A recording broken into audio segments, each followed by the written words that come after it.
else have that horse that always seems to be hurt? Well, meet Crackers. He is our horse that always seems to be hurt.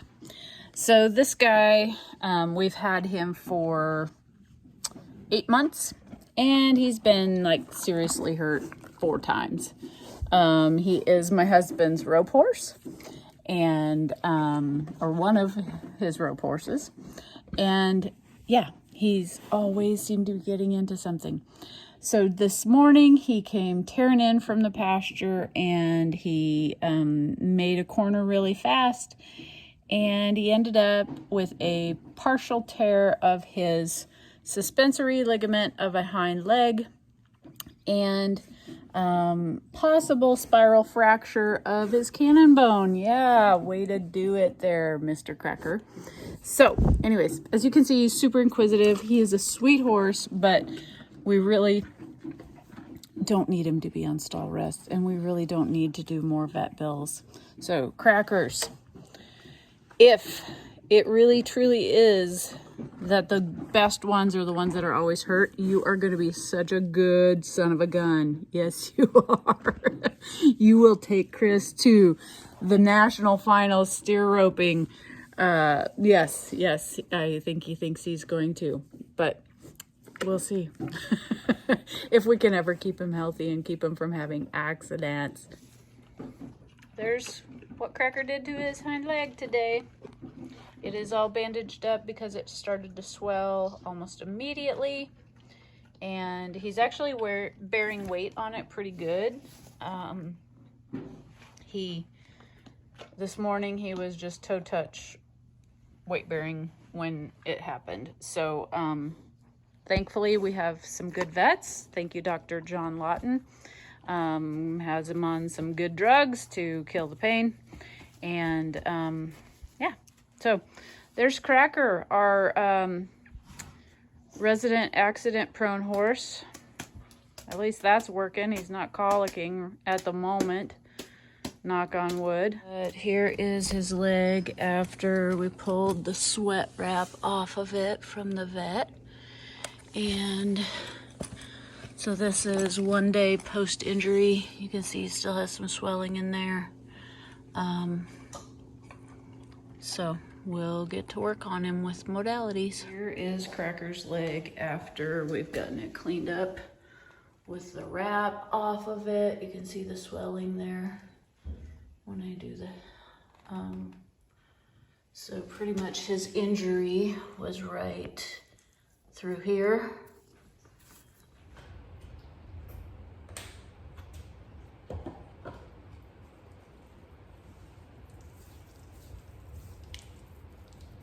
So we put the ultrasound gel on there. That helps conduct the sound waves better. Get quite a bit of that on there.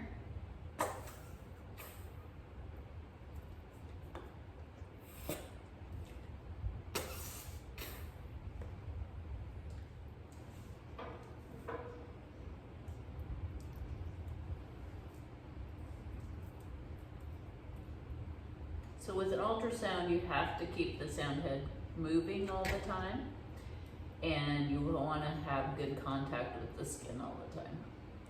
So luckily his hair was shaved for the diagnostic ultrasound. Now we're doing a therapeutic ultrasound, which will help flush out that soreness in there, get the swelling out of there, and help speed up the healing. So a little bit different than what the vets do with their diagnostic stuff, where they see that it's torn, and ours is therapeutic, so it's a little different frequency. I believe the diagnostic ultrasounds are around 7 megahertz, and this therapeutic ultrasound is 1 megahertz.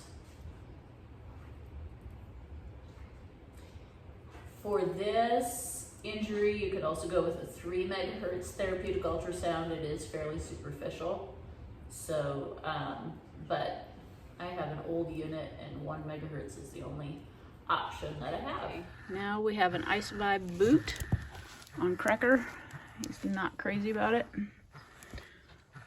but we're just gonna try to get a little bit of ice on there. This is a knee boot that we've put down here on the suspensory.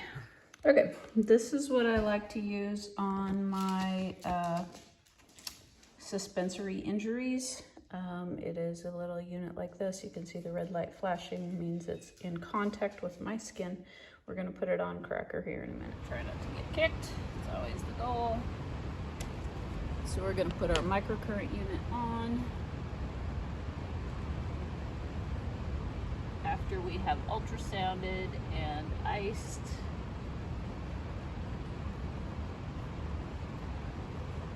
And we're putting it right over that thickened area.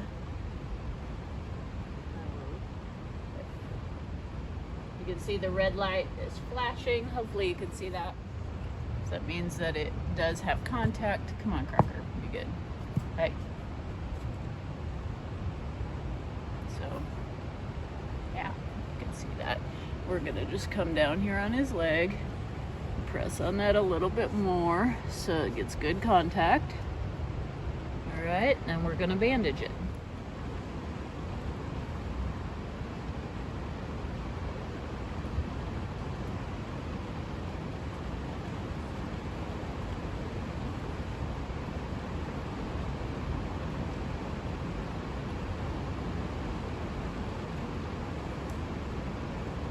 Voila!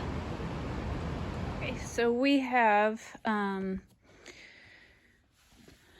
put this bandage back on in place. So we took the sweat off that the vet put on yesterday, the sweat bandage, and then we did an ultrasound and we put cold water on it, and then we put a microcurrent on, and then we did do an Ice Vibe for a little while, about 10-15 minutes on him, and then we rewrapped it like this. So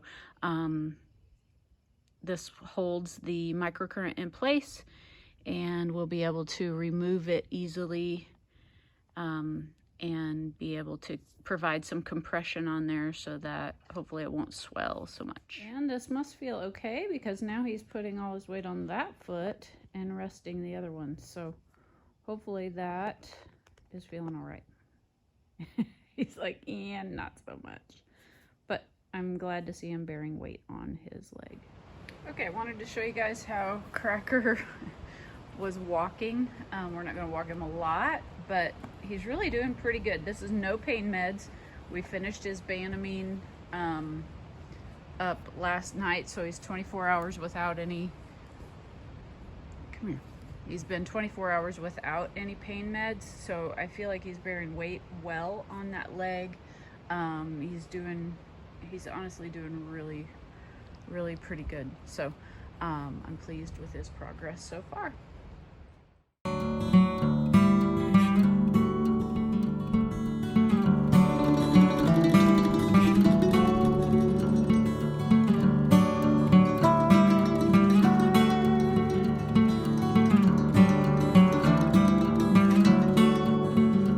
After having another diagnostic ultrasound August 1st, Crackers was cleared for turnout. We then took him back September 1st and had another ultrasound, and the suspensory had healed enough that we could start our graded exercise progression and our return to work program that we feature on our Teachable website. This allowed Crackers to gradually stress those tissues without straining them so that he can return to work as a rope horse.